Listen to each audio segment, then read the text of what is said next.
Welcome back to another episode of Void City Reviews. I am Dan. I'm Toast. And today we are going to be doing one of our episodes of Is It Good? And we are going to be talking about the new movie Ghostbusters Afterlife. We did a whole week's worth of material during the week that it came out in theaters. And unfortunately we didn't go to any theaters due to the current climate. So we waited for it to release. It has released at home now, so we have both seen it. And we're going to talk about it a bit today and go over a little bit. There will be spoilers in this video. We're going to let you know that right now at the very beginning. If you're not cool with that, you might want to stop right now until you've seen the movie. Otherwise, let's jump right in, I guess. So where do you want to start this off? I think the first thing you said to me was about the music. Yes. Right when the movie started, with the way the soundtrack comes in, not only the music, but even just the sound effects, because one of the first sound effects you hear is a proton pack sound, and it's perfect, and it's mixed well, and just with the Ghostbusters music that we're used to. I think the sound was really good, but it also sounded like an 80s movie. Yeah. Which is good. It helps it fit in with the original, the first two. And it at one point, my wife said, "Is that a slide whistle?" And I think it was when the Ecto one was driving around town. And then they do it again, and I'm like, "Yeah, I'm pretty sure that's a slide whistle." It's weird, but it really works. It does. That was, I don't know, the sound effects, just the original score, plus the new music they came up with that emulates themes from the original score but updated a little bit. All the music fit well together, and you had all your familiar Ghostbusters moments plus new ones, and I felt they all worked together really well, and I felt that just audio wise especially all three movies would work well together. And I guess I should specify that for the sake of this discussion we're going to be talking about Ghostbusters 1 and 2 and then Afterlife. Probably not going to be talking so much about the 2016 movie Answer the Call for this one, just because it's kind of in its own universe, it's its own thing. Didn't really have anything to do with this movie. This movie is strictly a sequel to Ghostbusters 1 and 2. Well, this might be jumping ahead, but I feel like it's mostly a sequel to the first one because they kind of ignored the second.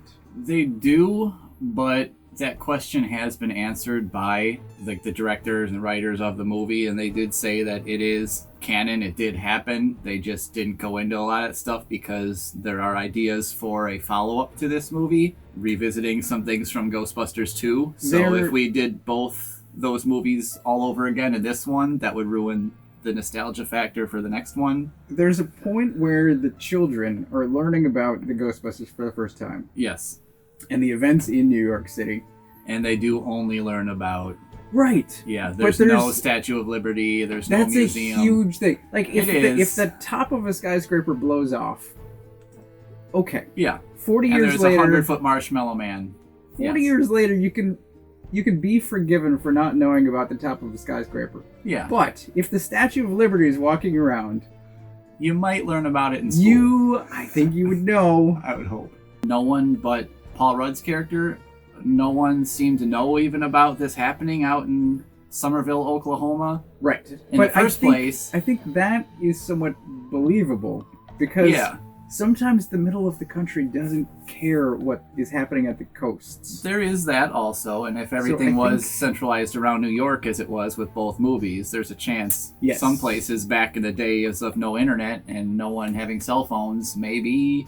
It's believable, maybe. That today's children, like, I mean, there's videos on YouTube where modern kids are shown rotary phones and don't know how to operate them. My grandmother had a rotary phone. They can't even comprehend it. At least that aspect I do not have a problem with. It's just the second one is kind of ignored. And I strongly believe that it is because they want to still mine that one for a sequel to this one, which I believe they're still hoping to do. They do very much. There is a after credits scene all the way at the very end of the credits, and it seems to strongly hint that at least one of the Ghostbusters might return in a franchise. The studio is hoping. Yes, and so is Ernie Hudson. He has already spoken. He's already on board if they do it. He has been, I think, for 4 years. They are trying to set up now what the initial Ghostbusters and the video game tried to set up, which was these guys are going to get old, but ghosts are kind of a forever thing if they are to be what we understand them to be. there's always going to be ghosts in theory, although they only seem to show up every... The movie addresses that, too. It's like, it does. But then it also makes it seem like ghosts only show up when Gozer's around, or... But whatever. We made some notes ahead of time. Yes. Let's get to those. So the next one is about expectations. And I made this note because I wanted to... we didn't discuss these things beforehand, but I just wanted to say I thought Trevor was going to be the main character. I thought, and maybe I'm just based wrong on the fact that he's in everything. Yes. I kind of like that made him not the main focus. It was nice because I haven't seen Grace McKenna since I think the Chris Evans Gifted movie. Yeah, she's good. That's the thing I remember. I like Phoebe. Yeah. I was expecting Wolfhard to be the main character. I was glad he wasn't. I thought Phoebe was fantastic. The other thing, so we're gonna get to the kids later. Yes. I'll save that. I didn't expect to like podcast. Oh, I loved podcasts so much. I thought he was gonna be a caricature, like a gimmick. So yeah, based on the name. But the second he shows up, funny. Like the very first two sentences, 2 or 3 lines he has, they're like, his name is justified. I get it. It's funny. I love this kid. And pretty much every scene he has in the whole movie is great. I was perfectly fine with podcasts. Yeah, so if they do a follow-up, I hope that somehow they get these kids back. I feel like they don't necessarily have to, the way they seem to have set it up, going back to New York. Maybe. But I would love if in some way they involved at least Phoebe in podcast. Trevor, he can stay with Lucky in Oklahoma. That's fine. He wants to do his own teenager life thing. You know, the other thing is, I usually hate teenage characters, and I think I first noticed this with Harry Potter, because Harry Potter as a teenager is such a piece of crap. Like, I hate him so much. Trevor is somehow a teenager, and he is kind of a piece of crap, but I don't hate him, and I don't know why. But he's terrible to his sister. I don't think he was terrible to her. He wasn't as bad as he could have been. Like in other coming of age movies, usually the sibling that's like a douche, the older brother is far worse than Trevor was. Usually worse. Yeah, and I didn't hate him.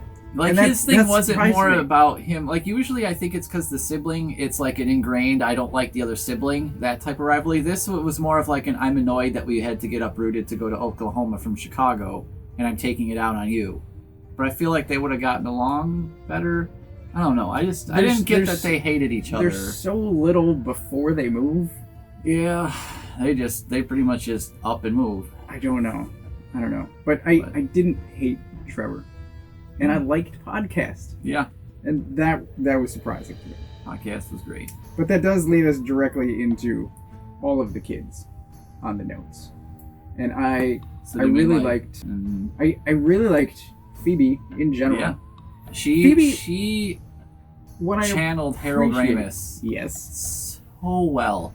Which was one of the other first things I said as soon as Toast saw it was, how did this little girl, who probably has no living memories of Harold Ramis when he was alive in her lifetime, given her age, like, how did she... Like, did she just watch Ghostbusters and Stripes and, like, one scene of Groundhog's Day just on loop? Like, because she's really good. She channels who the person who is supposed to be in the movie, her biological grandfather, so well as to make you believe that just being a Spengler is mostly genetic. You either are or you aren't. Well, it skips a generation, but, you know, I mean... Generation and a half? No, there's Egon, then Egon's daughter didn't, and then Egon's daughter's daughter did. Trevor's not. Well, there's part of the same generation, though. And Trevor could be. I mean, he put a car back together by himself. Here's my problem with Trevor. Trevor built a car Phoebe from like the 50s back together by himself in a garage with very little help from Ghost Egon, might I add. He had far less help than Phoebe had. Phoebe the genius. Phoebe gets an introductory scene where we see her in action. Trevor gets nothing. He rebuilds a car, gets to drive it. In a garage, putting a car back together. I'm like, where did this skill come? What? I think that was supposed to be showing you kind of like, oh, you thought he was like the slacker or whatever, but I think that was supposed to be us learning that, hey, it kind of runs in the family whether they know it or accept it or want it or not. Like, I mean, he just had that. It was so he was good. He undeveloped. It was just like, here's this thing that's happening. That's where I feel like I disagree. I think there was a lot of stuff where they wanted you to be thinking about what it meant rather than just coming right out and telling you. Sort of like some of your comments about how this movie seems to hate Egon, even though it's we'll get there. For Egon. We'll get there. We strongly disagree on that version, on what the movie was saying about him the whole time, but yeah, we'll get to that, I guess. Lucky, I thought was fine. Yep. She didn't really do that much. No, it was a little strange how she fine. instantly kicks down the door at the end and is just in a Ghostbusters suit with a proton pack, knows what to do with it. I'm like, you weren't there for that part. I don't know. But it's all good. I mean, they did kind of show us throughout the whole movie that Egon was nice enough to build particle accelerators simple enough for children to both put back together and just operate effortlessly. It's one of those things that I'm willing to gloss over because I have larger issues with Ghostbusters in general, I think you kind of have to... There's some things you have to forget about because the movie intentionally forgets about them in order to make the plot of the movie move along. Because obviously Ghostbusters in itself raises so many implications that, like, you would just have to stop and answer questions for the rest of the movie. There would be no getting to Gozer because you'd still be like, we need to sue the Ghostbusters. They trapped my grandma. I want her back. What did she ever do to you? Oh, Peter would have let her go. Peter would have done it. So podcast was a surprise. We liked him. Phoebe was really good. Trevor, also fine. Which surprised me. And then Lucky. Yeah, that was the 4. Again, didn't do that much, but she's fine. Yeah, in all the scenes she was good. I do think none of the writers have ever worked in food service. That seems to be most movies, though, and food service. Could be. I mean, although it did seem accurate in every scene Trevor was in that he was just constantly cleaning. I mean, that at least made me feel good about the cleanliness of Spinners, because... he was counting beef patties, which was... That was hazing. That was pure and simple hazing. You don't do inventory by... Individual counting, thawing, so you can count them, first of all the patties. Like, no. No, you cut the boxes. You weigh the box, yeah. Like... so that was funny, and I got that because I was locked in a grocery store freezer. I get the hazing. Ooh, yeah. We have both done our share of retail. Some of us still are. We get how that works. So yeah. What's next? I think that goes into the parents. Yes, Mom and Gary. Yes, Gary Gruberson. Yes, who. You could just see the twinkle in his eye the second he announced his name to the classroom, that he just loved saying that word and just wanted to be able to say it without laughing while saying it. I think they dared him. Say your own name in this movie without laughing. Paul Rudd was great. It's hard to do it, but he's Paul Rudd, and he does everything perfect because he's Paul Rudd, and he's great in everything. That was one of the first announcements of this movie when they announced we're making Ghostbusters Afterlife. The very first cast member they announced was... Here's Paul Rudd standing in front of the firehouse. He's in this movie. We don't know if he's going to be a Ghostbuster. We don't know what he's doing. We don't know how he's in it, but he's in it. And I was like, all right. I'm on board. Good start. I'm on board. So the mother, I don't know what to make of the mother. Because I feel like by the time we got to warm up to her, the movie was over.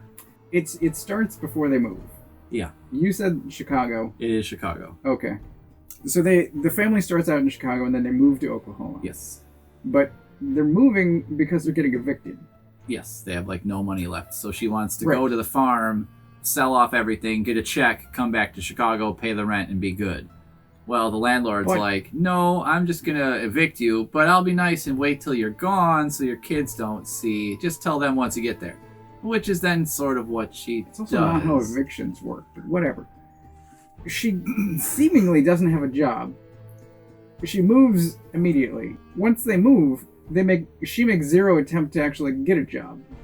Even though we don't necessarily know because the movie doesn't really follow what she's doing except for when she's at the house. Other than the one time she drops the kid off. Drinking. Yeah, she does. She wants there to be a bar. So I think that's another thing where they kind of told us subconsciously, growing up with Egon abandoning you as a father and being a big famous Ghostbuster and still not ever talking to you, apparently that takes its toll on the childhood. Because, yeah, that really is of all the character development she kind of got was, I don't have money and I like to drink. And I hope there's a bar in Somerville. Uh-huh. But I liked her by the end of the movie. But I think that was the point, maybe. I don't know. Did she do something to earn you liking her? She just became more likable, I guess. Once she accepted the fact that, hey, her dad wasn't insane, and maybe there was possibly, although it still sucked, something that was maybe worth leaving her for because it meant there was a world to exist for her to be alive in the future. Okay. I don't know. So in my opinion, they didn't do much with Trevor or the mother. They spent all the time on Phoebe. It was very clear the movie was about Phoebe. Right. Reconnecting with not only people around her and a new environment, but her dead grandpa. Right. And showing everyone else in the world that her dead grandpa wasn't a psycho, just like she wasn't a weirdo. Being a smart person who doesn't necessarily have social skills does not necessarily mean that you should be made fun of. The next point you put on the list, which is equipment and tech. Yeah, I liked all of the props that the movie had. I thought the car looked really good. I did think it was kind of funny how they kind of showed Trevor destroy the car as soon as he gets it working. You can drive it through the cornfield? When he does that jump out of the cornfield and then the car lands at about a 45-degree angle and the front clearly just crumples. There's that. And then the car just comes crushing down, and then it shows the car from behind just plowing down the street at like 70 miles an hour, and it's fine. Mm-hmm.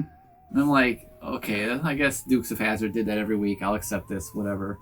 I just wish they had cut it a bit sooner so you didn't actually see the front of the car. It was like the scene in the second Dumb and Dumber movie, the real second Dumb and Dumber movie, with Jim Carrey and Jeff Daniels in it, where they get the dog van back and they leap it for the first time, like in the first movie, and the second it lands, it just explodes apart into pieces because you can't jump a 30-year-old van 20 feet through the air and expect it to land and not just explode into parts like it did. But the proton packs I really liked. I liked when Phoebe not only helped put the one bag together with the ghost of Egon, but I liked just any scene where she and Podcast are testing it out and they turn the thing on. The sound effects, again, are perfect. Sure. Especially if you've got a really good sound system, like that sound effect of them turning the thing on and the bass and when the thing's heating up, and just the proton stream sound effect. All the blinking lights that were all over the thing were perfect. I just thought all those props were really nice. The ghost trap prop looked perfect.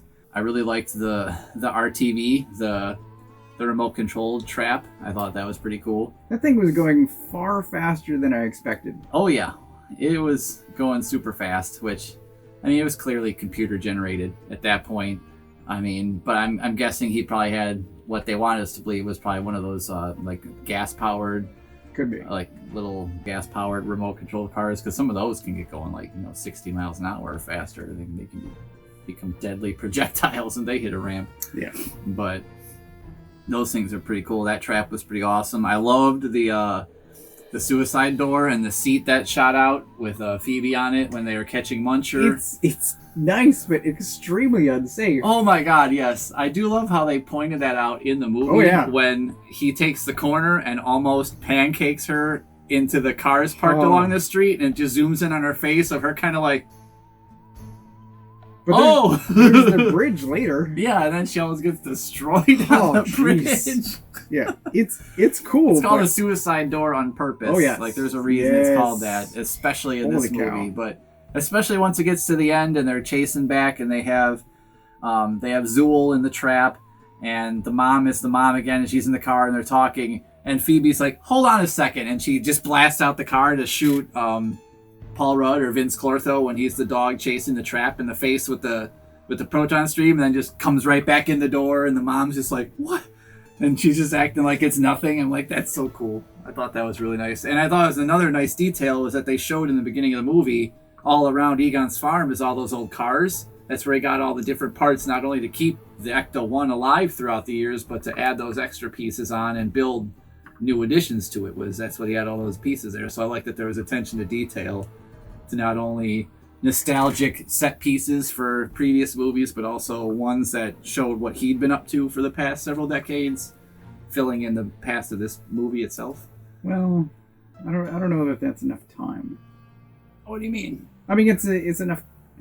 I don't know. I don't know if it's enough for him to do. I don't know. We'll talk about it. We'll get there. Oh. So I think the next one was Ecto 1. Yeah.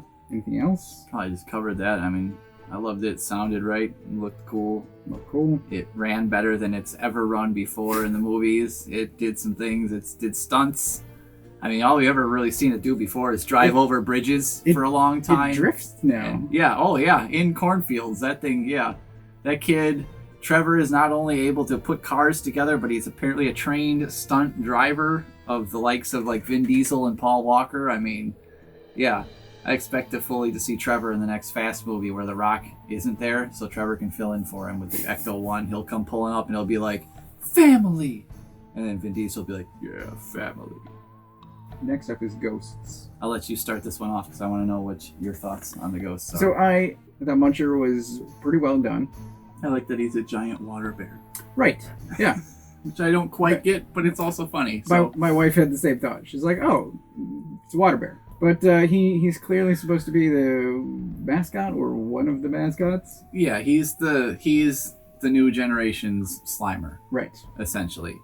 Where he starts out the movie being against them, but then also ends up kind of doing something to help them out. So it's kind of like they did Slimer's full art from Ghostbusters 1 and 2 just in one movie with this ghost, because unless he got sucked in at the very end in the farm trap, which he might have, they kind of sucked everything in town in there.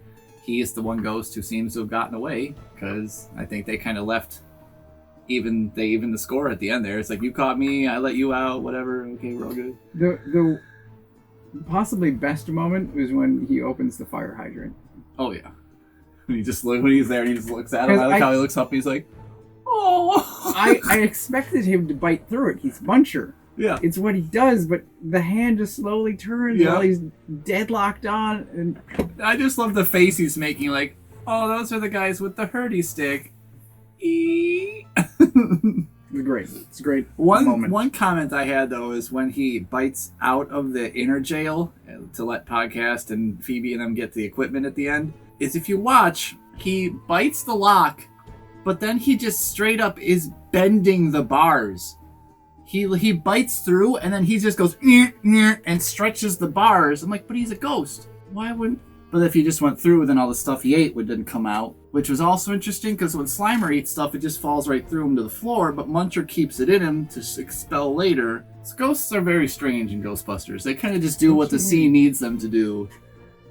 Or they all seem to have different rules, I guess. I don't know. One of the things is, I think the first drive through town, they passed by a movie theater, and this is what I should have asked. The Napier movie theater.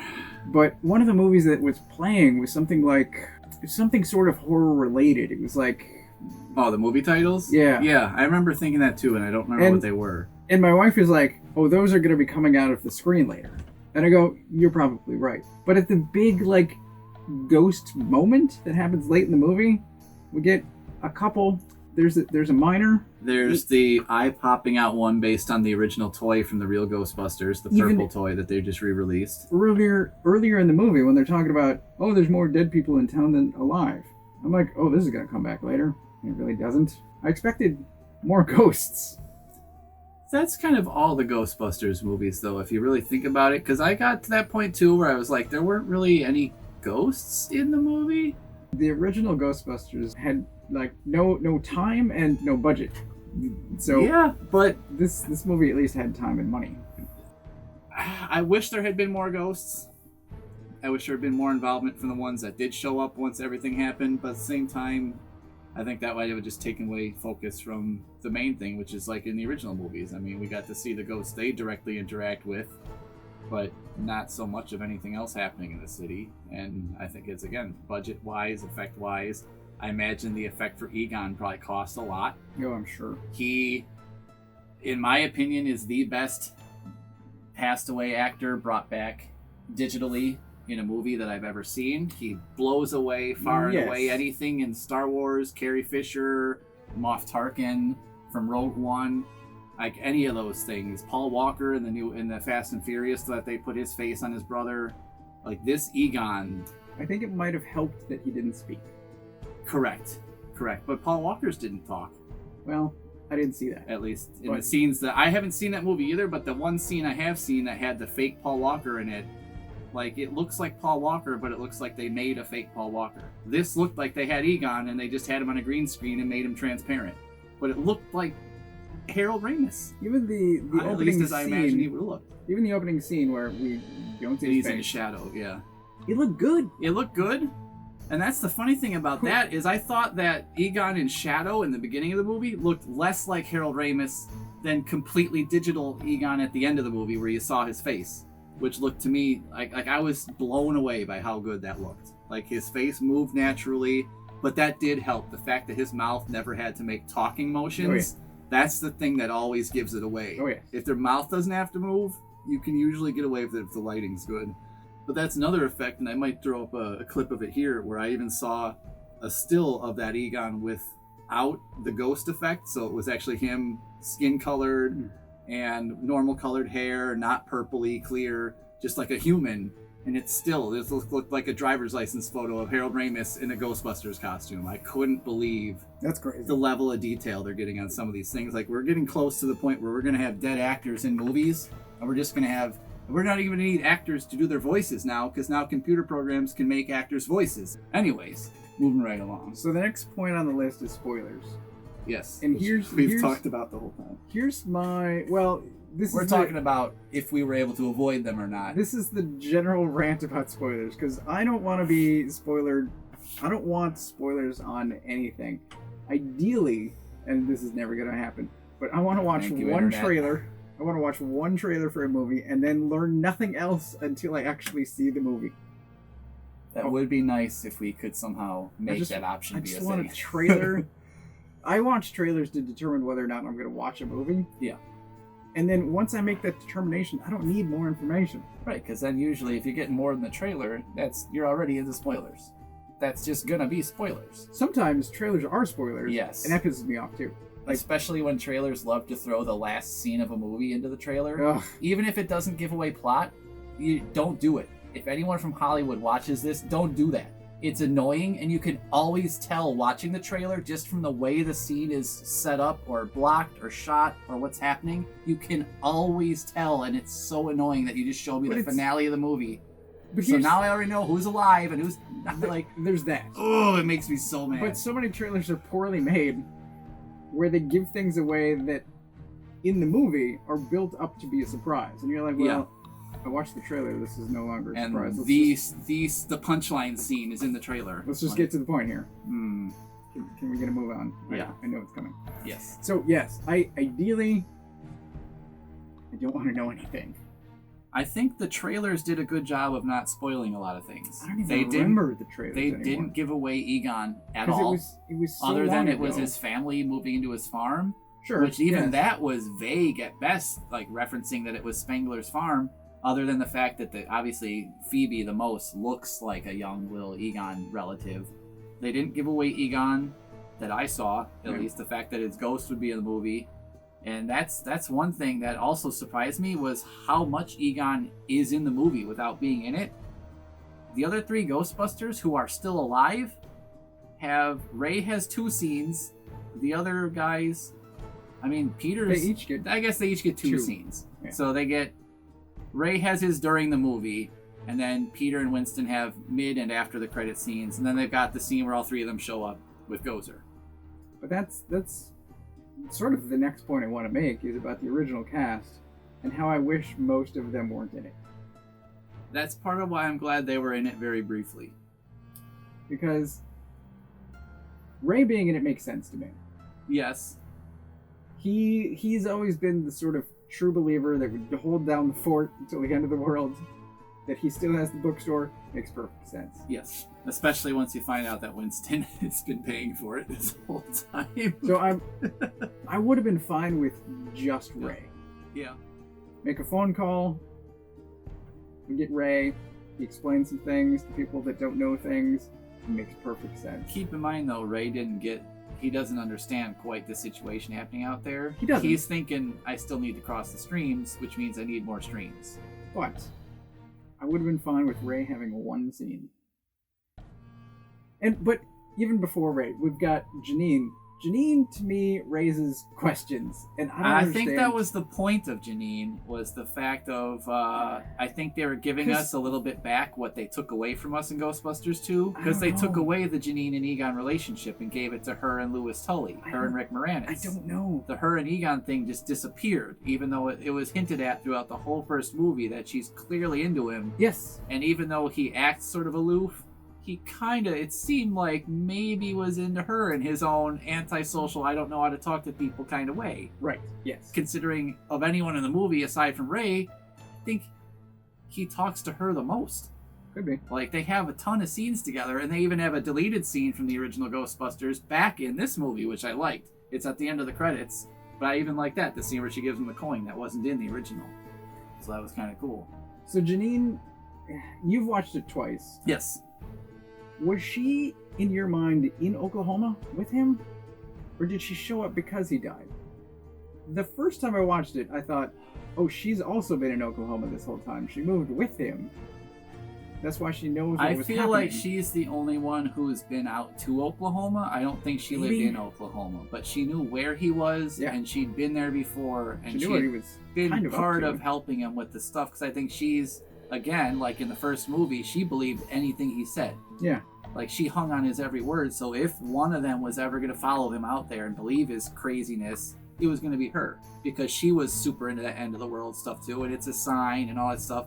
If he said there's a sign, she'd been like, okay, let's go. Right. So, I think that was perfectly fine. I believe that, and I think that actually... Because that's one thing about Ghostbusters 2 I always thought was weird. It was just turning her into such a weird, like, horn dog. And, like, just jumping Rick Moranis for no reason, like... And she had like fluorescent red-pink hair to match the cartoon suddenly. I'm like, why did they do this to Janine? Why did they make her a cartoon? But, like, just because Rick Moranis is an actual cartoon, which isn't an insult, I love it. Rick Moranis, you should stay a cartoon forever. We love you for it. I'm glad he's back and doing things. I think he'll be in the second one if they make another one. I think know. He'll appear in that. I think they'll bring him back somehow. But, as soon as she showed up, my wife and I were both like, we love Annie Potts. I'm so glad she said this. Oh, heck yeah. I always love every time she shows up on Law & Order SVU. She shows up on there sometimes as one of, like, the bad guy lawyers that they're up against, and she's just so... She's bad. And by that, I mean she's so great at being just, like, just this despicable lawyer, this criminal defense lawyer. It's like, you're defending these people. You know they're bad. No! But she's so good at it. So Annie Potts, I'm really glad that she was in it. Yep. And Janine, I've always loved Janine. Yes. She gets to do some great things in the comics, and I don't know, like... By the way, there's both Toast has a video about the comics. Check it out. He talks about those some. They're excellent. They're out of print now. Pretty much all of them, I believe. Yeah. But if you can find them in any form, read them. They're really good. They're really good. So, but Janine sort of leads into the others where... Especially with Winston, there's sort of too much or not enough information.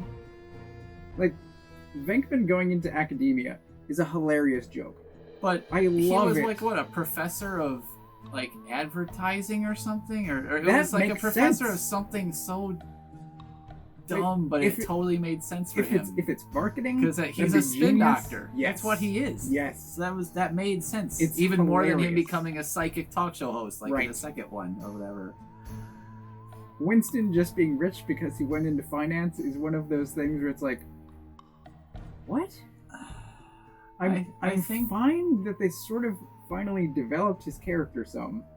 Well, just they made like it that he's more than just like the help, which is what they were. I mean, in the original movie, he was in the script from page 6. Yeah. Throughout the rest of the movie, he was an Air Force captain. Yeah. He had a humongous role in the whole movie as far as development of the equipment, what they did, like all sorts of things. And by the time he got the role where it was that to when they started filming, he doesn't show up until page like 67 or something. Yeah. And he's pared down to like 8 lines. And it really sucks because Winston's a great character. And they essentially turned him into being nothing more than the stand-in audience so that the Ghostbusters, when they need to explain how something works, have a reason to do so out loud, which is what he was there for. Was we need to explain where we put the ghosts now. Oh, here's Winston. Let's show him the trap and the containment unit. So it's both nice and weird. Which is, again, why I hope we get another movie, because it would be probably back in New York, and we get to hear more about Winston. Ernie Hudson probably hopes so, too. Yeah. And of the original cast, he seems to like to be the one that's to be the easiest time doing it. I mean, yes. As far as aging goes, I think he's been willing for a long time. He's on the Paul Rudd, Jennifer Aniston, Nicolas Cage aging method. I think Keanu Reeves, like, we just stopped aging at a certain point. Like Ernie Hudson, like, you get the other Ghostbusters, you get Ray, and you're like, ooh. You get Peter, and you're like, whoa. Then you get Ernie Hudson, and you're like, there's just a little bit of gray on his hair. But other than that, he looks mostly the same. Like, how does he not age? He just stopped aging about 10 years after Ghostbusters 2. Bill Murray and just stopped. Does not look good. He looks... I'm wondering... I'm wondering if their proton packs were hollow. That was one of his big complaints ever since the second movie, too. But he came back and he's like, he loves to talk about how heavy those things are. You know, he's like, I didn't miss this. He looks ancient, and they made him put that backpack on. Well, that's why I love the fact that the very first second Gozer breaks the streams apart and like whips them, and they fly into the car. Trevor's very first line, or whoever says it, are they dead? Well, that was it for them. All these old men just snapped like twigs. They're done. So that's the scene that I wish had been cut. I mean, I didn't mind it. They show up. It was nostalgia for nostalgia's sake. Once we got to that point, probably more than any of the rest of the movie, that scene was nostalgia for nostalgia's sake. It should not have been there. You got these three guys that show up from out of town in jumpsuits at night. There's no car apparently. At a farm they didn't know where it was with because Ray got packs, one phone call a few days ago. Proton packs that Ray said previously had been stolen. No, he didn't. He said Egon took the car, he took all the traps, and he took his collider pack and his neutrona wand. He didn't take their wands. He left them with their proton packs, but he took all of everything else. And he emptied out the place. And that's the one thing that I kind of wonder about, was because technically that means he stole the car. Ray bought the car in the first movie. He purchased that car himself and got it and pulls up with it. Like, so that's Ray's car, and Egon just stole it. And Ray's money that bought, I'm sure, the firehouse and all the original equipment in pieces, because he sold his family's property to get that money. So technically Egon just stole a bunch of stuff from Ray. But now Winston bought the firehouse, so he owns that. That was one thing that was... I wish Aykroyd hadn't had that line in there about the firehouse is a Starbucks now. I think he was being sarcastic, or just like, you know, basically saying it's empty now, and it has been for a long time. But clearly when Winston walks into it, it still hasn't been changed. It's been empty since it was a firehouse / Ghostbusters house. The pole is still there. All this stuff is still set up on the floor for a car or a fire truck to be parked there. Right. So there's that. Fun fact, if you play the Spider-Man PlayStation games, both the Miles Morales and the original one with Peter Parker, and I'm sure even the new one coming out soon for PS5, Spider-Man 2, with both Miles and Peter, you can go find Hook and Ladder 8, I believe is what that building is called. Pretty sure. You can find that building in the game, and on the very back of it, and you basically just have to look at a map of Manhattan and kind of line it up scale-wise and go to that pretty much same intersection. It's a diagonal, weird intersection. You find the firehouse, and on the back of it, there's a graffiti of a ghost. They even put in the game a little kind of Easter egg. That's cool. Just a little interesting thing, but it's really cool. I was swinging around in the game once, and I just looked down like, Ghostbusters! And then you can go on the building across the street and get that same angle that they have in the movie, in the first one, where the roof blows off after the EPA shuts down the thing. I'm like, I know where they filmed that from now. They were on this roof. Oh, okay. Anyways, there's a fun story time. Some nice little Easter eggs for you. I think that's most of the original cast except for Egon. And Sigourney. So, we're watching the credits, and her name pops up. Yeah, I'm like, she's the last name, and it says with Sigourney Weaver. she wasn't in this. Who wasn't in the movie. And then we get her scene. Then it fades to black, and then there's her mid-credit scene, which I liked. I thought it was a good scene, but it's another one of those just raised raised some questions about why are they together? Are they still together? Was this just a friendly meet and greet of, hey, guess what happened this week? Remember them old ghost things from 30 years ago? Guess what happened again? It made me have hope that they ended up together after the second movie. I don't know. And maybe he just went home and was telling her about it and remembered. But at the same time, it also kind of, I think it was trying to make up for one of the more creepish things Venkman was doing when we first meet him in the original movie. Which, let's get this just out of the way. That's kind of what Bill Murray characters in the 80s did in every Bill Murray movie from the 80s. That did not age well. And I sort of felt the same about that scene in Ghostbusters. Oh, he's sleaze. Yeah, he's gross. Yeah. And a little bit more gross now, especially when you look at it under today's lens than maybe we thought about back then in a PG movie. And I think that's kind of what they were trying to walk back a little bit by having him admit that he was kind of a dirtbag and getting his comeuppance for it. So, I mean, there was that. That was kind of interesting. And now we're just left with Egon. And I'd much rather see her in the Ghostbusters, even in just a cameo. She looked great, too. Then, for some reason, in Avatar 2. Nah. There's no amount of explaining that will make that okay. But anyways, to Egon. So my problem is that he was actually played by the warden from Shawshank Redemption. Because he was. By Ivan Reitman. My problem with Egon is I don't believe the backstory that they gave him. Of that he ran away to Oklahoma and stole all this stuff? That he ran away, that he tried to convince really Ray. Ray would have believed him if he said, hey, this is happening. I'm gonna go check it out. But they say no one believed him. And I don't believe, one, I think it starts with the family. I don't think he would have chosen to be with a woman that wouldn't have believed him. I don't think he would have had kids. Here's the thing. And then abandoned them. He had that family before the first movie happened. He had that wife and they were gone, which makes me believe that the wife took the kid and said a bunch of things about the dad. Because clearly her view of Egon was warped more than just... Sure. I think from it seemed very much like someone brought her up to believe he was a crazy guy that left them. It's a lifetime. And I think very much it might have been the other way around, that someone just got annoyed with how he was. But even Ray's version of the story, like Ray would have believed Egon. Ray to me is the only part of that I agree with a little bit with that. I think the family thing, it's weird because you never thought about it before, but I think that's why I can believe it, is because Egon is just weird enough a person. I could see someone just being like, okay, I thought you would change more together, but you're just going to be this weirdo forever. Like, maybe if the mother/wife ran away with the daughter. And especially because it would have been while he was young. It would have been before the first movie happened. Maybe. Before they were in college or while he was in college. I could sort of accept that then. I could see, Egon's first trip with alcohol, and then maybe that didn't go well, and... But then, so he winds up in Oklahoma, and they talk about him having left a long time ago. So let's say it's the 90s, shortly after Ghostbusters 2? I figured within 10 years of Ghostbusters 2. Right. I don't think it was right after, but I would have figured... Within a decade of Ghostbusters 2. Early 2000s, maybe, at the latest.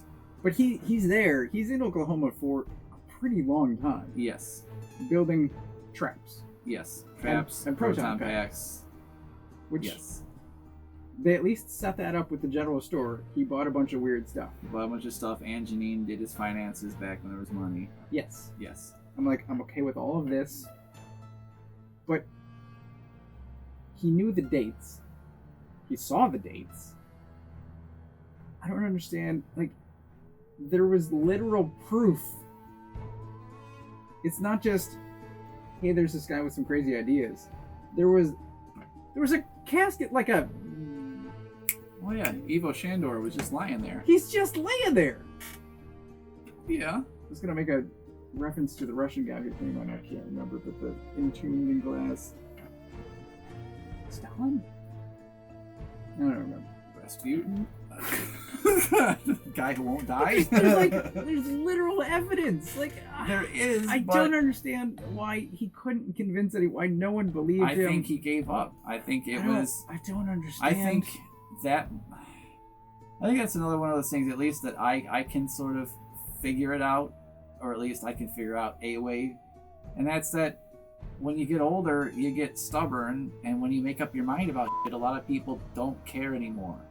We talking about Bill Murray again? No, we're talking about just people in general. Think of in real life right now all the things that we have scientific evidence supporting, as far as our health, as far as the environment, as far as any number of things that grown adults who have common sense, we thought, who have critical thinking skills, can see and can still just go, nope, that's not real because I don't like it, or I don't like what it means. That means I don't like it. Yeah. There are people like faked moon landing. Yeah, airplanes are holograms. Chemtrails are controlling our minds. Vaccines have tracking chips in them. Yeah, there are so many things out there that people will just either believe or will refuse to believe simply because it's inconvenient for them. Maybe. And if you're a bunch of stubborn old men, maybe Egon Ray split was supposed to represent Ramis and Murray. I mean, that could be a huge part of it. I mean, because they split because of a perceived thought Bill Murray had, because he suddenly got the thought in his head that, hey, people only like me because Harold Ramis wrote or directed or also starred in the movie that I was in. I need to show everyone I can do it without him. That kind of took a little while to happen, but it happened. That's fine. But then it's like, why then keep up? You've made your point. Now get over it and make good movies again, not be a for 40 years. Well, like, there's it's like he only took the time to make an effort to appear like he cared when he knew it didn't matter anymore. I burned some bridges in my 20s. But this wasn't even, they were like in their 40s. This was in the 90s. I'm saying, like, I can sort of mentally get... Like, they should have been older. They should have been past that point in their career. Like, I could have seen if it happened, like, during Stripes or Ghostbusters in the 80s, but it happened in the 90s. Like, they should have known. I know. It's more, we're just mad that we didn't get the real Ghostbusters 3 we should have, Ghostbusters in Hell. I'm still happy we got it sort of in the game, but I would have loved to have seen it as a movie. So I think next? I think that covers Egon. I think Ghost Egon. Ghost Egon. I thought it was cool. He was played in the beginning of the movie. That stand-in was the warden from Shawshank Redemption, and at the end of the movie, when he shows up in ghost form to help Phoebe with the proton pack when she's being pushed back by Gozer, and he helps give her the strength to hold the thing steady. That is actually Ivan Reitman, the director of this movie, Jason Reitman's dad, who directed the original first two Ghostbusters movies and kind of came up with the whole thing with Dan Aykroyd and Harold Ramis, I guess. So I think I'm okay with Egon being in it. Yes. I would have been okay with Ray. Bill Murray, I don't think should have been in it. I think, if anything, he should have been the one who shouldn't have been there. I would have liked Winston. Like, I could have seen Winston be at the very end, maybe talking with Janine, and maybe that could have been his scene. Give Winston the same ending. And have Ray be there just for the showing up. Don't have Winston show up at the farm. Venkman we could have gotten rid of just because it's his fault this movie didn't happen until now.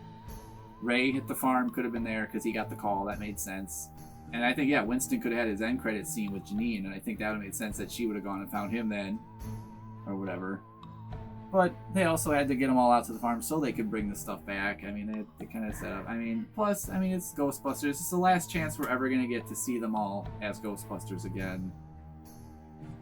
It's made by the son of the guy who made the original. You knew they were going to be in it, regardless of how much it made sense. I did. And I hoped at least it was brief. Was it? It was. I mean, it was the very end of the movie. It was thankfully... Like, literally, Phoebe did everything for them. They showed up and kind of helped a little bit. Yeah. But then she did everything for them. They showed up and tried to do the same thing that they did before, and they showed up and got shown really quickly that, just like in the originals, you need Egon to make the Ghostbusters work. So the fact that they thought they could do anything without him, he had to show up and be like, hey guys, I'm gonna make my sarcastic eyebrow face at you one more time. I never needed to say any words. That's the best thing about Egon. He never even had to talk. All he had to do was just look and make that face, like the Larry David. Okay, like that face. Yes. Larry David would be a good Ghostbuster. He could be a good Egon. So now we've got Ivo. We mentioned Ivo Shandor. Ivo. And as soon as the Shandor mining popped up, I'm like, oh, okay. I'm glad you recognize that name. I will allow this. But it made sense. Okay Just like if you played the game. I mean, Shandor was very important to the reason why Gozer came about in the first place. That's all the connectivity I needed. Like, just give me a little hint of something. I'm like, perfect. This is good enough. And I like, though, that if you watch, his name kind of popped up different places in the town, which then sort of tied together once they built in that the mine is where the material for the skyscraper in the first movie came from. I'm like, oh, okay, so he made the town first, practiced here, built the thing there. That's why he's got both of them. Like, that's cool. But he actually shows up, and this is I think, was a surprise cameo. The one thing that didn't get spoiled for me. Yes. Is J.K. Simmons, and I'm like, oh my god, this is brilliant. Yeah. I love J.K. Simmons. He's another actor I love. And I'll watch him in anything. He's great. When he's just laying in there, I go, is that J.K. Simmons? Yeah. You almost didn't think because of the big goofy mustache, and it's like, no. But then his head turns, and you're like, that's J. Jonah Jameson. He's just in everything now. It is. He is. What? He's Commissioner Gordon. He's Ivo Shandor. He's Jameson. It's great. I love it. He's buff, running around in the army with Chris Pratt, fighting the future. Oh my god! I forgot about that. Yeah, he's like Superman buff. It's crazy. Loved it. Yeah, I thought it was great. Very, very small, I believe, uncredited cameo, just like Olivia Wilde as Gozer, which I had spoiled 48 hours before I saw the movie. I knew about it for like 2 months beforehand, and I wanted to tell him so bad because we've liked her in lots of stuff. We liked her in House, where she was number 13. Tron. I clicked on a link. It's one of our favorite movies. Playmobil diorama, and I scrolled down too far, and I see. And there's the Twitter photos of her getting the makeup put on. 3 actresses played. I'm like, oh. Yeah. However, she looked fantastic. Yeah. I did make a comment to Toast where one of the things I noticed on my second watch through when she's talking to Ray, just during that scene, long story short, the very first thing that came to my mind was, man, Gozer's got some perfect teeth. She's got like bubbles and gunk and stuff all over and veins and stuff, but man, look at those teeth. Wow, they got good dentists in hell or wherever she comes from, like, 'cause whoo. Yeah, her. So the nice thing is we get to see her longer than the first movie. Yes. And so she's like moving around. She's lounging. Oh yeah, in the chair in the throne. A point, and the like lightning that's running through the suit.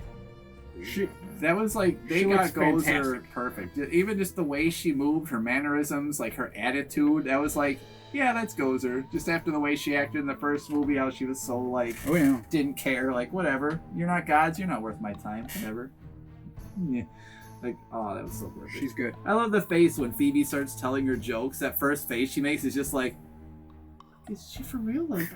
Like she's looking at the dogs like, am I gonna have to kill this little girl? Like, for real? Like, wow, all right. Like, okay. Like even Gozer was kind of like, I guess if this little girl wants to die, let's go. Her voice during that first line, that was really cool. Like what she's like, have you come to offer yourself for sacrifice or whatever? And her voice kind of does like this lower, like dip thing. Like that was, oh man. The voice is the only one that gets credited. Yeah, but not the. So two different actresses play Gozer, and then someone else does the voice. So Olivia Wilde is in all the scenes where she's just walking or sitting, and you see her face. But there's like 2 scenes. There's the scene where she comes crawling out of the pit, and like she's kind of like spider crab walks, where her leg comes up like the ring style over her shoulder, and she's like kind of spider walks out. And if you watch that scene closely, you'll notice that her face looks a little bit weird. It's because they digitally superimposed Olivia Wilde's face over this person who's a professional dancer as their occupation. over that Gozer so that it always looks like Olivia Wilde, but in the scenes where she's doing the weird contortion stuff, it's actually the other actress. So that was kind of cool. Yeah. I also very much liked that we got a bit more Gozer lore, I guess you could say, in that you got to kind of see what happens if she doesn't have both the Gatekeeper and the Keymaster together there, having summoned her. Yeah, that was interesting. They took Zuul away after Gozer had been summoned, and she lost half of her form and became more of like a see-through kind of like lightning veins looking ghoul, almost like when the Grey Lady in the first movie transforms into a big freakish monster. It kind of looked almost similar to that. Like, she was really freaky looking. I was pausing some of those scenes when she's kind of staggering towards the farm at the end to get the trap back. Before she does get the trap back, it rips it apart. And that was also really cool when she kind of turns back into Gozer and fills back in. That was cool. Ripping a trap and just again, that scene where cool. She fills up, the way she moves perfectly emulates the original Gozer actress and how she moved when she petted the dogs. Like, even the way she runs her hand over the dog's head is like the exact same way. Like, she pets the dogs the same. Yeah. Like, that's so cool. I don't know. It's like some of the callbacks I could have done without the Crunch Bar, the Twinkie. I'm glad you noticed the Crunch Bar. Not a lot of people noticed the Crunch Bar or remember where it came from. How can you not know? Like, because not many people remember that. It's one of the very first scenes in the movie when they're just walking around talking. It's outside the college. They randomly linger on a Twinkie in a glove box. Well, the Twinkie they call out several times in the original movie. Like Winston, it's Winston's most known line. Unfortunately, for all these 3 movies, it's still that's a big Twinkie. That's what Winston will always be known for unless they add more in the next movie. He'll still only be known for the damn Twinkie. Or getting the train. I still love when the train goes through him in the second one and they're like, did you catch the number on the locomotive? And he just looks, sorry, I missed it. I always love that because that's to me like where that movie just became like adult rated R horrific for like a moment because there's all those severed heads on sticks. And then a train hits Winston. And it's like, poor Winston. All these horrible things happening to him, and he doesn't even get lines. So it could have done without some of the callbacks. But now they're out of the way. And like I said, if we do another movie, I think it'll be based on the second movie. I think we got all the callbacks that we could have, I think, have been done from the first movie. There's only one thing they really didn't call back to, and that's probably for the best because it was wildly inappropriate in that movie, and it would have been wildly inappropriate in this movie. And that's the scene where Ray and the rest of them have a dream sequence. In the middle of the ghost catching montage where, what's his name? The guy who did the voice of Shaggy, the radio, Casey Kasem is talking on the radio. And, yeah, they do all that fun stuff. They see Larry King and all that fun stuff. There's a lot of people in that first movie. Yeah. Forget about it. Yeah. Like I mentioned earlier, Ron Jeremy is in Ghostbusters. So if you don't know who he is, Google him. Well, he's in Boondock Saints. Look up that movie. He's in that movie. That movie is rated R. So Zuul, Vinz, and Gozer are the end of the notes. Okay, so Zuul and Vinz, I think, were what I wanted to talk about. So we did our reviews of the Ghostbusters toys a while back. And we talked about the Collect and Connect figure that comes with the second wave, which was your Ghostbusters Afterlife. It is this guy, this Sentinel Terror Dog, which is kind of a stand-up version of the Terror Dog, standing on 2 legs, bottom half is all transparent, and he's got really big horns that stick up on the front of his head. So, during the course of the movie, we find out this is who Egon has trapped in the trap that's in his house hidden that Paul Rudd then uses jumper cables to open up. Mr. Gruberson opens up with the jumper cables in the school parking lot. This comes out of the trap, shows up for 2 seconds, turns into a ball of light, and flies back to the mountain, and then you never see it again. Yeah. And the whole rest of the movie, not in this form, with these horns. Never again. Problem with that is that this was Vinz Clortho, the Keymaster. That's who this was that was trapped. That's basically the plan that Phoebe and the gang does at the end of the movie. That's what Egon was trying to do at the beginning of the movie. He trapped one of them. So that's, to me, the questions that I felt weren't answered was, okay, who was the gatekeeper and the keymaster then? Like, who had they trapped then? Like, was there another person there? Like, was like, whose body was he in? Was he in Ivo Shandor's body somehow? But that guy's been in a glass box since, I guess, the 50s or the 40s or something, so not him probably. So how did he capture this guy? That's one thing they never actually answered, was how Egon captured this ghost to begin with. I just wish this wasn't the Build-A-Figure we got, because when he shows back up again as a terror dog in actual terror dog form, which he does in the Wal-Mart, where he chases Mr. Gruberson around, and then also at the farm where the Zuul version finds Phoebe's mom and turns her into Zuul and then into the gatekeeper. I just don't get it. Like, I think this was a waste of a Collect and Connect figure, because it's cool design. It's a cool design, but it doesn't even look like art? this in the movie, because in the movie there's all smoke around the bottom half. You never see anything other than the top half of it and the front legs, and then it's instantly gone. But it's another one of those things where Hasbro was probably working off the concept art. I think exactly that. It probably was something where they had shots of it from the concept art, and then it changed, but literally that's the only scene in the movie where there is a terror dog with horns like this. Both the other times when it's Gruberson and Phoebe's mom, is it Callie? Yeah. Callie. When they are terror dogs, they both have horns like this. I don't know. Yeah, so that's the one thing that didn't make sense to me, was why the design of the terror dog changed for that one scene, and only that one scene. And I'm hoping it wasn't just so they can make a toy. But I'm thinking what you said was probably correct, because when they made the toy, it would have been way before they had any of those effects finished or done. I think the Wal-Mart Scene was for marketing. Oh, 100%. Everything in that scene was, here's all of our sponsors in one scene. Baskin-Robbins, Walmart, Here's all marshmallows, here's our sponsors, barbecues, and the toys that we're about to make. Yeah.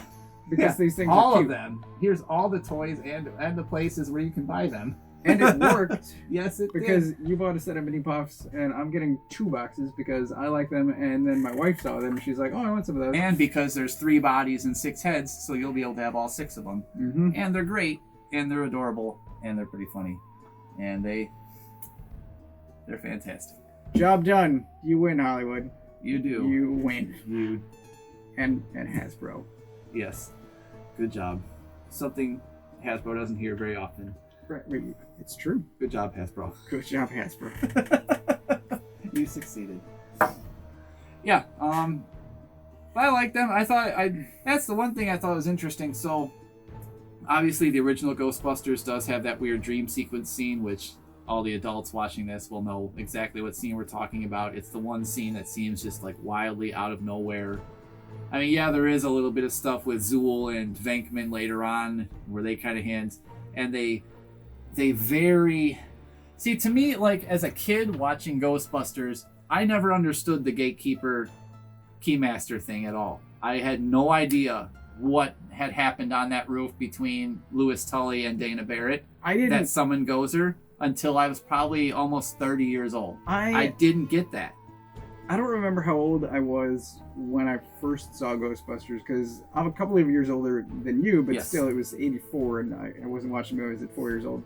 No. But And I wasn't watching them at 1. I didn't understand. So I didn't understand the subtext, I guess, but I did understand.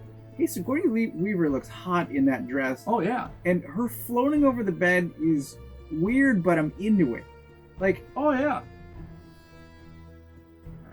I think more so than Metal Bikini Leia, Sigourney Weaver in that dress for me. Yeah.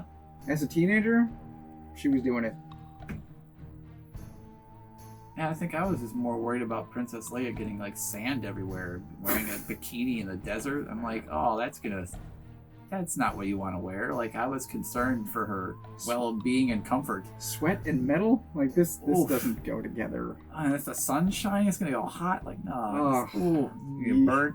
No, but yeah, like, yeah, Dana Barrett in that dress. And I thought that was cool. The dress made an appearance again in Afterlife. I thought that was funny how she looked like she was gonna rip her clothes off, and it's just like I was very surprised. Zuul dress. I'm like, oh. And I did think it was funny how they did kind of have Paul Rudd like lying on that rock with the daisy in his hair, all like in his little short cut off shorts. But he was kind of emulating Louis Tully the way he was laying on the rock afterwards in the original movie. But the disheveled hair and the torn clothes, I'm like, yep.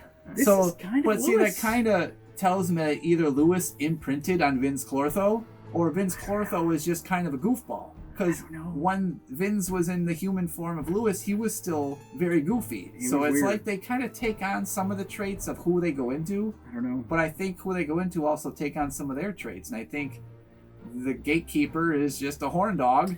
And I think the keymaster is kind of a goofus who hopes he gets lucky, but is okay if he doesn't. He just wants to make some friends and eat some pizza and drink some coffee. Maybe.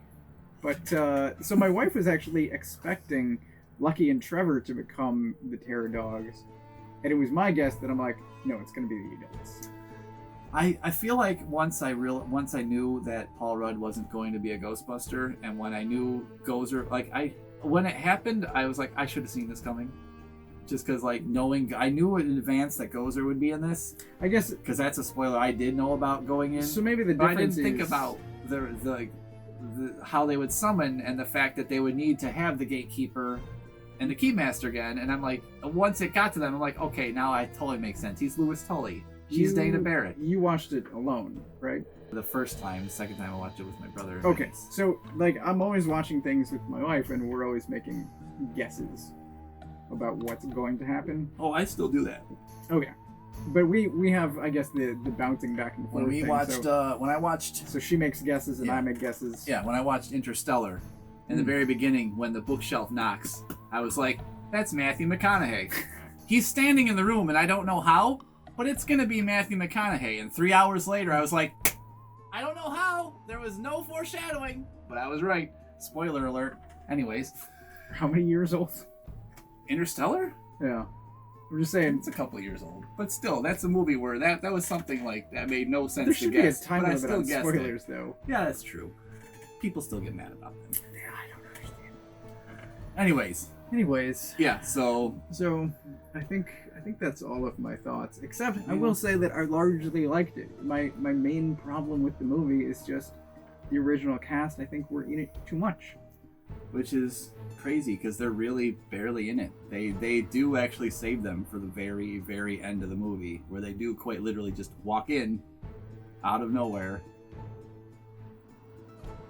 and then just kind of leave. Out of nowhere. Yeah. It's night. There's no apparent car. Yeah. How they got there. They must have Ubered or something. I think in the background on the special edition they should show like an Uber pulling away or something. What? I was actually driving over here and I had this thought of, maybe they could have interspersed a couple of just build-up scenes of of Ray making some phone calls, or just a plane landing and some boots in the airport. Boots on the ground, and then maybe a car door shutting and going off. Well, just have a car scene where you see the swirl Somerville, over the farm 50 miles or something, and some lightning. Yeah. You could see that swirl. Oh, yeah, that thing, it was like Devil's Tower from Close Encounters, but upside down and coming out of the sky. Be like, that is okay, that makes sense. There it is. Because you're right, because that thing did move to right over the farmhouse when they took Zuul in the trap and they were having Gozer. That big thing was right over the farmhouse. So that, I guess I could see how they could find where to go. I think with 10 additional seconds, you could have set that up. They could have, and they could have done it, you're right, far earlier in the movie. So from the point where she calls Ray from the jail to that point, they could have had little itty-bitty spots of either a plane or just a car or even just Ray. Even if they just had Ray look through a phone book and start to make calls or something. But literally, he just hangs up the phone. Oh, well, okay, bye. And then they show up. The next call should have been to Janine. Yeah. If anyone knew what was going on. I imagine that's probably... I guess that's true, too. If any of them called Janine, they could find where Egon was real quick. It doesn't seem... I feel like it's not that they couldn't find him, it's that they didn't want to. I think they could have if they wanted to. It's just they all seemed like they didn't want to. Either they thought he didn't want... Inside. Yeah. But it was like that... It was like that BS macho garbage, because the second she's like, he's dead, he deflated instantly. It's like, oh man, yeah, I would have told him to rot in hell, but then we would have shook hands and been cool, had a beer. Oh I'm going to explain my whole past to this little girl on a phone who hasn't identified herself until the very end of this call. That was kind of weird to me, that he's just like tells his whole life story to this little kid on the phone. Kind of like, I don't even really have a problem with that. It seems some actor bought up all of Tribeca. It seems fitting for Ray. I was trying to say Robert De Niro bought the firehouse. I almost thought when she talked about being in jail and he's like, oh, I've been there, I know how that is. I almost thought that was a Blues Brothers reference until I remembered. Oh yeah, he was thrown in jail in both the first and second Ghostbusters movie. Even if it was only for like a day or two, like they were in jail multiple times for destroying so much things. I'm glad that I finally watched it. I do think it's pretty good. Yeah. I'll say it made me happy. Especially at the end, like I loved every scene that had interaction between Phoebe and Egon, even if he was an invisible ghost or a lamp that was moving. Like every one of those scenes I loved.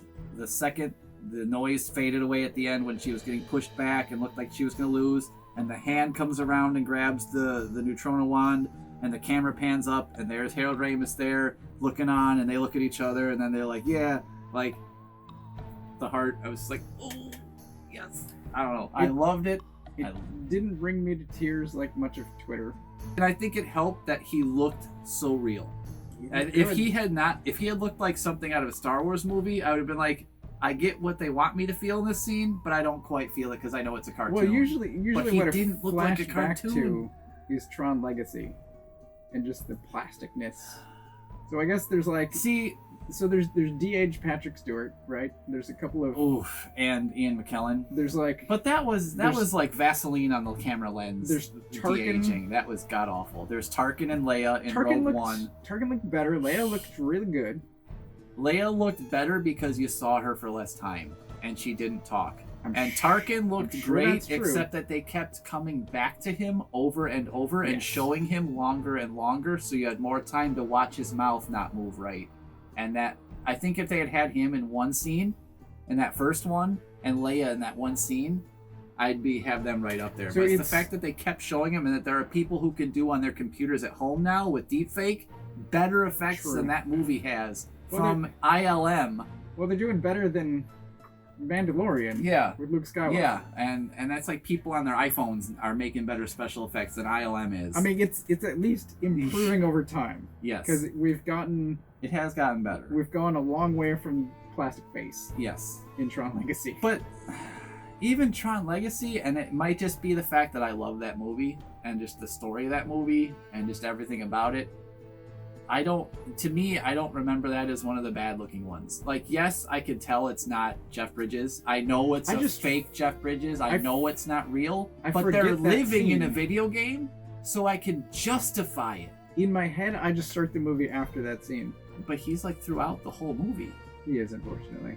See, I don't mind him, though. Opening scene, though. My mom didn't know he was fake. And I think it was just because her glasses were off or something. But she had no idea. Even Arnold in Genesis looked good. Was that Genesis? Yeah, where he fought himself. Yeah, that was alright. But again, that had the benefit of being in dark shadow. Just the same. I thought he looked better in that brief shot they had of him in the end of Salvation, where he was fighting Christian Bale. That's what I meant. And he came out and they looked up for like 1 second, then he instantly got his face burned off, so you didn't have a chance to see him too much to know that it wasn't him. Mm-hmm. Whereas the one where you see him fighting himself in Genesis, where he fights the original Terminator who kills like Bill Paxton and the guy who's the Shao Kahn and the bad guy in Cobra. He rips that guy's heart out. Just so funny. And then the other Arnold comes up and fights naked young Arnold, and it's like you see young Arnold just a little too long. Yeah. And you're like, oh, okay. Now I see it. Like, it's improving, and again, I think it was helped because he wasn't speaking. Yes. And because of the ghost effect helped a bit too, I think. It did. But eyes and mouths are like the two hardest things. I think they've got eyes now, to be honest. Like, I think so too. Because I always think of Polar Express, a movie full of dead children on a dead train full of dead people going to hell. That's what that movie was about. But I think mouths are the last hurdle. Yeah. There's just something about those mouths that they just can't get them to move quite right with speech. And I don't know what it is, if they'll ever be able to get it right, but if they can do that, I think they'll be... And there is some stuff with the deep fake where they're getting the mouths good, but it's whenever they have to do the completely digital 3D heads, I think, like they did in like Star Wars and stuff, or in Tron. That's where it's when the mouth is moving around in 3 dimensions. I don't know. There's just something about it. It never looks right. It just feels like I don't know why. So I think that's it. And ultimately, I'm saying that yes, it is good. Yeah, I liked it. It's not, I guess, what I say for the rest of my whole life I was expecting when I thought of, hey, could there be a Ghostbusters 3 and what'll it be about? I guess I always figured it'll be in New York with the Ghostbusters. So even when I first heard about this movie and they're like, oh, it's going to be in this kind of like, you know, suburb in Oklahoma in the middle of nowhere, no big buildings, kind of like the mountain town, like little itty bitty place. I was kind of like, what? If they had done Ghostbusters 3 in the 90s, I would have been on board with New York and whatever's happening. But this is, it was a good restart. Different thing for a modern audience. Like it's a totally different beast. And like I know some of the criticisms where it's tonally different. But it also kind of wasn't. Like it was and it wasn't. Passed. Yeah, I mean the tone has changed. Yes. You can't the tone is not the 80s anymore. So it's gonna be different. Yes. But I think enough of it was the same too, and not even just the nostalgia parts of it. Like a pretty good movie. Yeah. And it was nice too, because even though it was in the different setting, it sets up now a realistic way to get back to that setting again now that we're familiar with a new cast, and we'll accept it now maybe that we've been eased into it.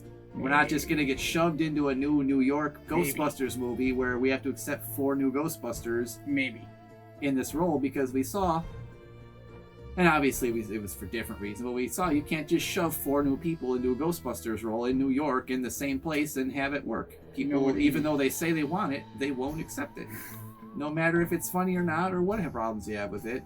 And obviously there were problems with 2016, but it was still also entertaining and not the bad movie everyone says it was.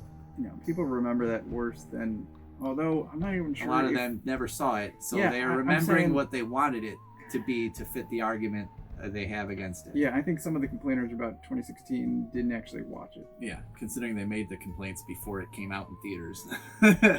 True. Yeah, but I still think that it does have a valid point in that even had that been Ghostbusters 3 starring Paul Rudd, Seth Rogen, Jonah Hill, and Michael Cera, like people were thinking about back in the day, because a lot of people back in the day thought that was going to be Ghostbusters. It was going to be that crew of guys or someone related to that, because that was back when Superbad and Pineapple Express and all those movies were coming out. People thought, I was thinking there was going to be like a rated R Ghostbusters movie, like a kind of a reboot-ish, but that would be a sequel, like they would have taken over, but it would have been like, here's Ghostbusters modern day, where it still would have been set in the same thing, but it would have been new people. And even that, I think it would have been funny, but I don't think it would have worked. And I think people would have not liked it. You almost need I think somebody, if you really want to capture the spirit of the original, you need like subtlety and kind of cynicism. Like it's not just comedy, which I think sort of super bad Ghostbusters might have been. Yeah, it would have been definitely a lot more visual and like slapstick kind of stuff. Right.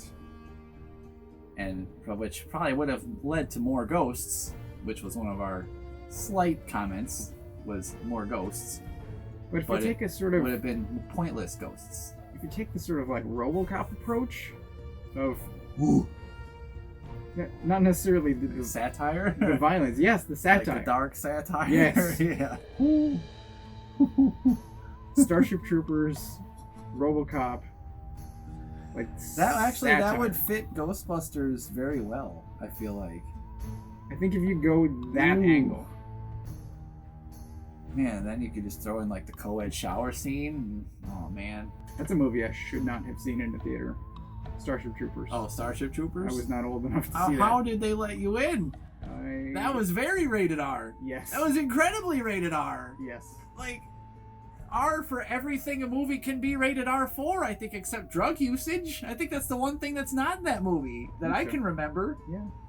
They didn't have time for it. They were too busy getting their heads blown off and talking about communists and bugs. Stratford wasn't carting us? I don't know. Wow. I don't know what to tell you. Wow. So you were seeing Starship Troopers. I was seeing like Teenage Mutant Ninja Turtles 3 probably around the same time. The answer is yes. It is good. It is good. Yes. We both liked it. So we were saying all that Ghostbusters week. We were waiting pretty much since the second movie for this one. And we were, like we said, happy that it came out before we got to our own Afterlives. But yeah, if you like Ghostbusters, go see it.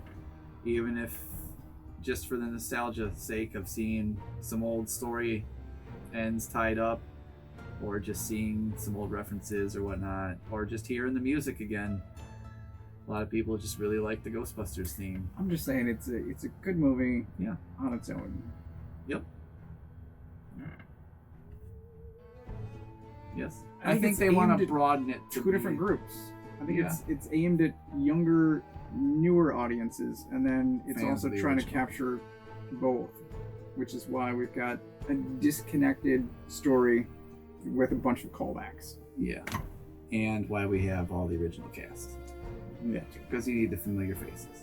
Well, I think just expectations in general are like so high. Ever since Murray came out in the video game show, I don't remember how many years ago that was, but the video game awards Yeah. came out in Wearing the jumpsuit. The suit. You're And like, even "Oh my God, then, what's happening?" and even then, what's the first thing he did? He complained about how heavy the proton pack was. Do some sit-ups. Probably had that joke written by somebody else.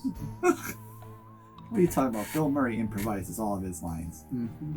So, thanks for joining us for that review. Kind of a little bit long-winded, but we had a lot to talk about. Obviously, a lot of build-up for that one. So, I think you guys probably knew we were going to have a lot to say about it.